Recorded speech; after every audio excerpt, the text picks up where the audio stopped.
தாய் தமிழ் உறவுகளுக்கு வணக்கம். திமுக அமைச்சருக்கு சீட்டு இல்லை, மருமகளுக்கு சீட்டு வழங்க திமுக முடிவு என்ற தலைப்பில் இந்த காணொலியை காண்கிறோம்.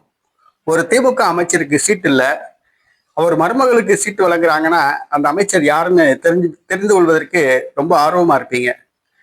அந்த அமைச்சர் வேறு யாரும் அல்ல, திமுகவின் நீர்வளத்துறை அமைச்சர், திமுகவின் பொதுச் செயலாளர், காட்பாடி தொகுதி சட்டமன்ற உறுப்பினர், திமுகவின் மூத்த அமைச்சர் துரைமுருகன். இவருக்கு இந்த முறை சீட்டு இல்லை அப்படின்னு திமுக சொல்லிருச்சு. என்னன்னு கேட்டீங்கன்னா, அவருக்கு வயது 80 வயது ஆகிறது.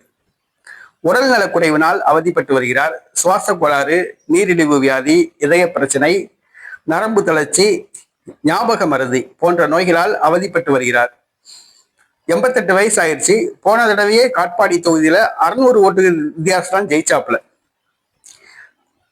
கடைசி சுற்றுல தான் அதிகமான வாக்குகள் வாங்கி ஜெயிச்சாப்புல. அது வரைக்கும் பின்தங்கி தான் இருந்தாப்புல. ஆக இந்த முறை அவருக்கு வயது 88 வயதாகிவிட்டது. ஆகவே அவருக்கு தேர்தலில் சீட்டு இல்லை அப்படின்ட்டாங்க. அவருடைய மகன் கதிர் ஆனந்த் வேலூர் தொகுதி பாராளுமன்ற உறுப்பினராக உள்ளார். அவருக்கு திமுகவின் வேலூர் வடக்கு மாவட்ட செயலாளர் பதவி வழங்கப்பட்டுள்ளது.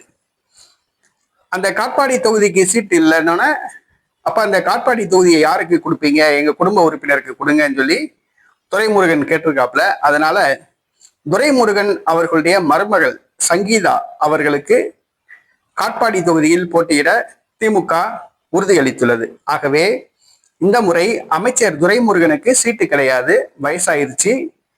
அதனால அவங்க மருமகள் சங்கீதாவுக்கு சீட்டு வழங்க திமுக முடிவு செய்துள்ளது. இது வேலூர் மாவட்ட திமுகவை சார்ந்தவர்களுக்கு, மூத்த தலைவர்களுக்கு அதிருப்தியை ஏற்படுத்தியுள்ளது. ஏன்னா காட்பாடி சார்ந்த துரைமுருகன் மகன் தான் தற்பொழுது பாராளுமன்ற உறுப்பினர். அவருடைய சம்சாரத்துக்கு எம்எல்ஏ சீட்டு அப்படின்னோட திமுக தொண்டர்கள் திமுக மீது அதிருப்தியில் உள்ளார்கள்.